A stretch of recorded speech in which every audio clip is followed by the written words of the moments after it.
जय हिंद बच्चों, आज हम लोग जा रहे हैं पढ़ने reflection of wave through a plane surface. हम लोग पिछले क्लास में देखे थे रिफ्लेक्शन ऑफ वेव और आज देखेंगे रिफ्रैक्शन ऑफ वेव। तो ऑप्टिक्स चैप्टर का, वेव ऑप्टिक्स का हम लोग आगे जो कंटिन्यूअस पढ़ रहे थे उसमें अगले टर्म पे पहुंचे हुए हैं रिफ्लेक्शन ऑफ वेव। और आज रिफ्लेक्शन ऑफ वेव प्रूफ करने के लिए सीधी सी बात में रिफ्लेक्शन प्रूफ करना है, इसका मतलब स्नेल्स लॉ को प्रूफ करना है। Snell's law sin i by sin r equal to n ना। तो रिफ्लेक्शन वाले में क्या प्रूफ किए थे हम? Angle i equal to angle r, angle of incidence is equal to the angle of reflection, ये प्रूफ किए थे उसमें। तो इसमें हमें क्या प्रूफ करना पड़ेगा? sin i by sin r equal to n, n is the refractive index. Okay, तो आइए चलिए हम लोग प्रूफ करते हैं रिफ्लेक्शन ऑफ वेव। तो यहाँ पर हमें कोई सरफेस बना लिए, ऊपर कह दिए कि फर्स्ट मीडियम है और फर्स्ट मीडियम, नीचे कर दिए सेकंड मीडियम है। ऊपर हमने कह दिया कि रेयरर मीडियम है और नीचे है डेंसर मीडियम। लेट से डेंसर मीडियम। तो देखिए एक वेव ऐसे आ रही है, पैरेलल आ रही है। अगर एक मिनट बेटा, अगर लाइट, ये दोनों वेव्स पैरेलल आ रही हैं तो इसका मतलब इन्फिनिटी से आ रही हैं। दोनों वेव पैरेलल है मतलब इन्फिनिटी से आ रही हैं। तो ये दोनों वेव इन्फिनिटी से आ रही है। अगर मैं ये फर्स्ट मीडियम है, फर्स्ट मीडियम में वेव का वेलोसिटी मान लीजिए v1 है। सेकंड मीडियम में जैसे ही सेकंड मीडियम में इंटर करेगी, देखिए बेटा, तो यहाँ पर ये दोनों लाइट रेज इन्फिनिटी से आ रही है, तभी ना पैरेलल है। ये दोनों लाइट रेज इन्फिनिटी से आ रही है। यहाँ से मैंने यहाँ परपेंडिकुलर खींच दिया। परपेंडिकुलर खींच देने से क्या होगा कि ये दोनों लाइट इधर का दोनों बराबर हो जाएगा। इधर से ये दोनों लाइट रेज आ रही है। अब सुने, यहाँ पर मान लेते हैं पॉइंट ए कह देते हैं, यहाँ पर पॉइंट ए डैश कह देते हैं। ये दोनों लाइट रेज यहाँ से आकर के इन्फिनिटी से आकर टकराती हैं, यहाँ पर इंसिडेंट होती है ए और ए डैश पर। अब सुने, यहाँ पर मान लेते हैं जो परपेंडिकुलर खींचे, यहाँ पे पॉइंट बी कह देते हैं। अभी जब ये लाइट रेज पहले यहाँ पहुंच गई, वेव का ये वाली लाइट पहले पहुंच गई, ये वाली लाइट अभी यहीं पर है। तो जब ये लाइट, देखिए बेटा, तो यहाँ पर ये लाइट, ये पॉइंट बी पर जैसे ये लाइट यहाँ पहुंच गई, ये वाली light first light, second light अभी यहीं पर है। तो जब ये लाइट आगे जा रही होगी उस समय ये दूसरे मीडियम में इंटर कर चुका है और यहाँ से हम ये परपेंडिकुलर खींच देते हैं। हाँ, और इस परपेंडिकुलर को हम लोग नॉर्मल कहेंगे, परपेंडिकुलर कर सकते हैं क्योंकि ये 3D में है। और यहाँ पर भी एक नॉर्मल खींच देते हैं ऐसा। अब सुने, तो ये जो लाइट आई है इसको कहेंगे एंगल आई बनाएगा। और आपको पिछले क्लास में पता हो चुका है। अब सुनिए, पहले एक बात बताइए, ये लाइट जब यहाँ पे इंसिडेंट हुई है तो ये अपने इनिशियल पाथ पे जाएगी नहीं, बेंट हो गई क्योंकि ये डेंसर मीडियम है। तो ये लाइट ये ऐसे बेंट हो गई, इधर जाने लगी। तो ये जब बेंट हो गई, इधर जाने लगी, तो ये एंगल क्या होगा? ये नीचे वाला आर होगा, ये एंगल आर होगा। अब बताएं, और ये दूसरी लाइट जब तक ये यहाँ जा रही है, अभी ये यहीं पे पहुंच रही है ना, ए डैश पर भी, इसमें वेलोसिटी कितना है? v1। इस मीडियम में उसकी वेलोसिटी क्या होगी? v2। क्यों? मीडियम चेंज हुआ तो स्पीड भी चेंज होगी। तो बताइए, यहाँ से यहाँ जाने में मान लीजिए कि t टाइम लगा है, t टाइम। तो अगर b से a डैश जाने में the time taken by the rays to cover the distance b a dash is t, अगर t टाइम हो और वेलोसिटी v1 है, तो यहाँ से यहाँ तक जाने में कितना, ये जो डिस्टेंस हो कितना होगा? v1t। पढ़े ना?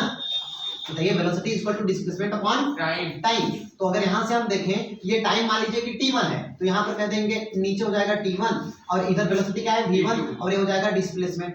तो बताइए डिस्प्लेसमेंट इक्वल टू क्या आया? डिस्प्लेसमेंट इक्वल टू आया v1 into t1। तो ये t1 ना तो खाली कर दीजिए, यहाँ से यहाँ तक टाइम t लगा है तो ऐसा होगा v1t। तो ये यहाँ से यहाँ तक का डिस्टेंस हो गया v1t। और ये डिस्टेंस किसका है? b a dash. तो b a dash equal to v1t। अब मुझे बताएं, जितने टाइम में ये लाइट रेज यहाँ पहुंची है उतने ही टाइम में ये लाइट रेज कहीं इधर पहुंचेगी दूसरे मीडियम में, लेकिन इसकी वेलोसिटी क्या है? v2। तो v2 into t time travel करेगी इसमें। तो इसमें इस टाइम तो उतना ही लग रहा है, जितना टाइम में यहाँ गई है उतने टाइम में ये कहाँ जाएगी, तो इसकी वेलोसिटी इतना है, तो इसका वेलोसिटी में टाइम का मल्टीप्लाई कर दीजिए तो आएगा v2 into t। तो इतना चलेगा। लेकिन एक बात का ध्यान रखिएगा, ये डेंसर मीडियम है तो इससे जब भी चलेगा ये डिस्टेंस कम होना चाहिए, क्योंकि ये स्पीड कम है, टाइम भले बराबर है, लेकिन v1 ज्यादा है, v2 कम है, इसलिए ये वाली वैल्यू से ये जब भी होना चाहिए कम होना चाहिए। तो इसके बराबर नहीं लेना है आपको, यहाँ पर कम लेना है। तो मान लीजिए इधर तक कवर किया, तो v2 into t को डिस्टेंस बना करके यहाँ से ऐसे हम लोग आर्क लगा देंगे यहाँ पर।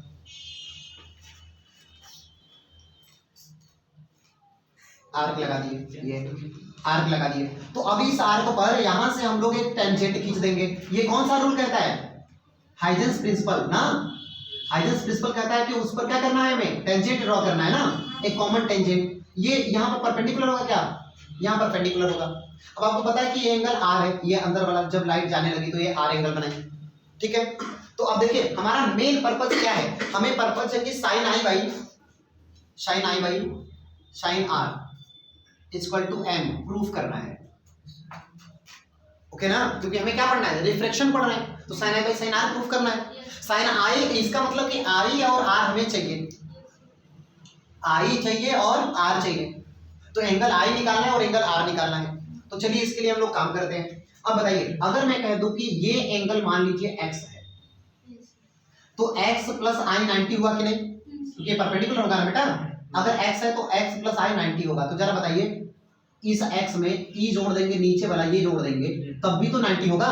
तो इसका मतलब x में i जोड़े हैं तो 90 हुआ है। तो x में क्या जोड़े कि 90 हो जाए? तो कहेंगे i, तो नीचे वाला भी i हुआ, जो कि पिछले क्लास में आप पढ़े थे। बोलिए कि नहीं पढ़े है ना? ऐसे ही बेटा ये r है, ये एंगल r है, तो ये वाला भी r होगा।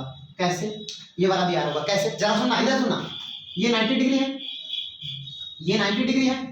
तो जरा मुझे बताइए, ये r है और इसको अगर हम कह दें x है, तो x प्लस r कितना हो जाएगा? 90। अगर x नहीं कह सकते हो तो थीटा कह दो, कुछ भी कहो, कोई फर्क नहीं पड़ता।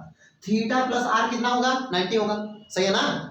ये थीटा और ये r मिलकर के पूरा 90 नहीं होगा, ये पूरा 90 होगा। तो मुझे बताइएगा, ये एंगल 90 पहले से है और ये एंगल थीटा है, तो ये कितना ले कि 90 हो जाए? तो कहेंगे कि ये एंगल 90 प्लस ये थीटा प्लस यहाँ का वैल्यू नहीं पता है, इस एंगल को कितना ले, मान लीजिए इसको कर देते हैं x या y, कुछ भी, y plus y equal to 180 होना चाहिए कि नहीं? 180 होगा ना? तो बताइए 90 उधर जाएगा तो कितना आ जाएगा? Theta plus y equal to कितना आएगा? 90। और इसमें से 90 माइनस हो जाएगा ना, 90 होगा। तो जरा बताइए, इन दोनों का सम भी 90 है कि नहीं? है ना? तभी नहीं, ये 90 अकेले है, तो इन दोनों का सम 90 होगा, तभी ना 180 होगा। तो x थीटा प्लस y भी 90 है। अब बताइए, थीटा में r जोड़ रहे हैं तो 90 हो जा रहा है, तो थीटा में y जोड़ेंगे तब वो 90 हो जाएगा। तो इसका मतलब y का वैल्यू भी r के बराबर है कि नहीं? अरे बोलिए कितना अच्छा है। अगर थीटा में r जोड़ रहे हैं, पहले बताओ e 90 है, इन दोनों को, ये दोनों का सम 90 होना चाहिए, क्योंकि एक ट्रायंगल के सभी इंटीरियर एंगल का सम कितना होता है? 180। इसलिए ये थीटा और ये r मिलके 90 दे रहा है, और ये थीटा और ये y भी 90 होना चाहिए। तो अगर ये थीटा जुड़ रहा है r में तो 90 हो जा रहा है, तो थीटा में y जुड़ रहा है तब भी 90 हो जा रहा है। तो r और y बराबर ना हुए। तो यहाँ पर मैं लिख देता हूँ r, और इस सबको खत्म करो, और नीचे वाला r। इतनी बात सुनाया कि नहीं, बस बताइए आ गया। तो हमें क्या चाहिए? साइन आई और साइन आर चाहिए ना, तो एंगल आई निकालते हैं। चलिए एंगल आई निकालते हैं। तो एंगल आई के सामने क्या हो जाएगा? एंगल आई या आई इक्वल टू, बताइए साइन आई इक्वल टू, बताइए साइन आई इक्वल टू क्या होगा? Sine equal to perpendicular upon, हाँ हाइपोटेन्यूज। तो परपेंडिकुलर कौन हो गया? यही ना, ये परपेंडिकुलर हो गया। अरे एंगल के सामने का परपेंडिकुलर ना, तो परपेंडिकुलर का वैल्यू क्या है? बी ए डैश, और निचवा क्या है बेटा? ए डैश हो जाएगा, हाइपोटेन्यूज ए डैश। ओके, अब बताइए बी ए डैश का वैल्यू कितना है? बी ए डैश का वैल्यू कितना है? v1 t, v1 into T. v1 क्या है? वेलोसिटी है, v1 इंटू टी। ए डैश ऐसे छोड़ दीजिए, कोई दिक्कत नहीं। ये हो गया साइन आई, इसको डब्बा बना के सम्मान दीजिए। अब बताइए साइन आर निकालिए। साइन आर, अरे किस ट्रायंगल से निकाले? तो लिख दीजिए इन ट्रायंगल, नाम बताइए, A B A dash, A B A dash में ऐसा किया है मैंने। ऐसे बताइए इन ट्रायंगल, नीचे वाले ट्रायंगल का नाम बताइए। इन ट्रायंगल ए, अरे का नाम क्या रख दिया जाए? कुछ भी रख दीजिए, एम बी डैश रख दीजिए, बी डैश रख दीजिए, A B dash A dash में। बताइए, तो यहाँ से साइन आर इक्वल टू, बताइए बेटा, तो एंगल आर है, एंगल आर के सामने का हो गया परपेंडिकुलर, परपेंडिकुलर का नाम ए बी डैश, नीचे हाइपोटेन्यूज कौन हो जाएगा? ये हो जाएगा सबसे बड़ी साइड ए डैश। अब बताइए, ये हो गया इक्वेशन 1 और ये हो गया इक्वेशन नंबर 2। अब बताइए इक्वेशन 1 में 2 का डिवाइड करने पर, ऑन डिवाइडिंग इक्वेशन 1 बाई 2। अब बेटा मोबाइल रख दीजिए ना, तो इतना तेज कंटेंट मारेंगे ना। इधर पहले यहाँ देखेंगे आप, और पीडीएफ नहीं देखना, पहले यहाँ देखना। साइन आई में साइन आर का डिवाइड करिए तो बताइए क्या आएगा? Sine I by sine R. बार बेटा एक बार भेज दे। ये बोलिए ए इसका वैल्यू रख दीजिए बेटा, यही पे इसका वैल्यू रख दीजिए। बताइए हाँ इसका वैल्यू क्या है, ए बी डैश क्या है, ए बी डैश कितना है, ये एक मिनट V2 T है ना, यही तो बताए थे V2 T है, ये कितना टाइम चलेगा, V2 T चलेगा, ये किसका वैल्यू है, ए बी डैश का। अरे जितना ये टाइम यहाँ से यहाँ चला था तब से ये यहाँ से यहाँ चला था, तो V2T टाइम चला था, तो V2T को हमने यहाँ पर दिया। बताइए इसका वैल्यू दीजिए V2 साइन आई आर का वैल्यू आया V2 आई को मिल गया जी, इधर V2 इंटू टी अपॉन में ए है। डब्बा बनाइए, सम्मान दीजिए, इक्वेशन नंबर 2 का नाम दीजिए। तो बताइए डिवाइड करिए sine I by sine R, sine I का वैल्यू बोलिए V1T अपॉन में ए डैश, नीचे में बोलिए V2T अपॉन में ए डैश। अरे ए डैश टी पाएगा क्या, अरे टी से टी पाएगा क्या, तो क्या मिला, यहाँ दिखाते ना तो क्या मिले, यहाँ से sine i upon sine r equal to क्या मिला, ऊपर हो गया V1 नीचे हो गया V2।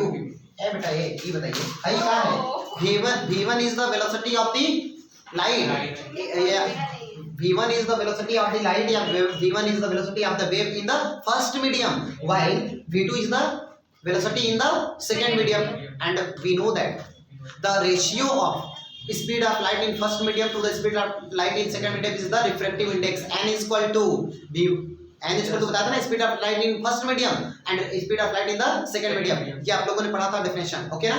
तो बताइए ये क्या हो गया 10, ये क्या हो जाएगा रिफ्रैक्टिव इंडेक्स हो जाएगा, ओके। तो चलिए देखिए, तो यहाँ पे लिख देते हैं बाय डेफिनेशन अब V1 by V2 equal to n, therefore नीचे दिखाता नहीं, आइए इधर देखते हैं, तो V1 इधर बताइए, तो sine I by sine r equal to reflective index V1 n। बताइए ये क्या है, दिस सोज बेटा बातें नहीं, this shows the Snell's law of reflection, ये हो गया प्रूफ, ओके। समझ में आया क्या, it was so easy, okay. हाँ इधर, तो चलिए इसको देख लेते हैं फिर आगे पढ़ते हैं। जय हिंद।